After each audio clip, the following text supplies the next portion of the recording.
అప్పుడప్పుడు చిన్న చిన్న ప్రమాదాలు జరగడం చాలా కామన్గా వింటూ ఉంటాం.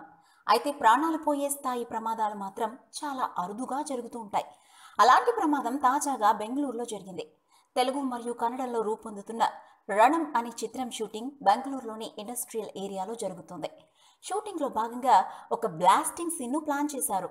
అన్ని ఏర్పాట్లు పక్కాగా చేయకుండా బ్లాస్టింగ్ సీన్ను చిత్రీకరించిన కారణంగా ప్రమాదం జరిగి సమీర అనే 28 ఏళ్ల యువతి మరియు ఆర్య అనే 8 ఏళ్ల బాలుడు మృతి చెందారు. రణం చిత్రంకు వి సముద్ర దర్శకత్వం వహిస్తుండగా చేతన్ మరియు చిరంజీవి సర్జాలు హీరోలుగా నటిస్తున్నారు. వీరిద్దరూ కూడా షూటింగ్లో ప్రమాదం జరిగిన సమయంలో అక్కడ లేరు. వీరు లేకుండానే యాక్షన్ సీన్కు సంబంధించిన బ్లాక్ను ప్లాన్ చేశారు. షూటింగ్లో ప్రమాదం విషయం తెలిసి హీరోలిద్దరూ తీవ్ర దిగ్భ్రాంతిని వ్యక్తం చేశారు. తాము అక్కడ లేని కారణంగా పూర్తి వివరాలు తెలియవని, బ్లాస్ట్కు అనుమతి తీసుకున్నారా లేదా అనే విషయంపై మాకు అవగాహన లేదని చెప్పుకొచ్చారు. మరోవైపు బ్లాస్ట్కు సంబంధించిన అనుమతి తీసుకోలేదంటూ బెంగళూరు అధికారులు అంటున్నారు. పూర్తి భద్రతా చర్యలు తీసుకోకుండానే షూటింగ్లో బ్లాస్టింగ్ సీన్ను చిత్రీకరించేందుకు ప్రయత్నించిన కారణంగా ఈ ప్రమాదం జరిగిందని ప్రాథమిక విచారణలో తేల్చారు.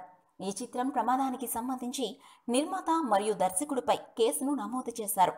ఇంకా కొందరిపై కూడా కేసులు పెట్టినట్లు పోలీసులు పేర్కొన్నారు. ఈ ప్రమాదం తెలుగు మరియు కన్నడ సినీ పరిశ్రమలో విషాదాన్ని నింపింది.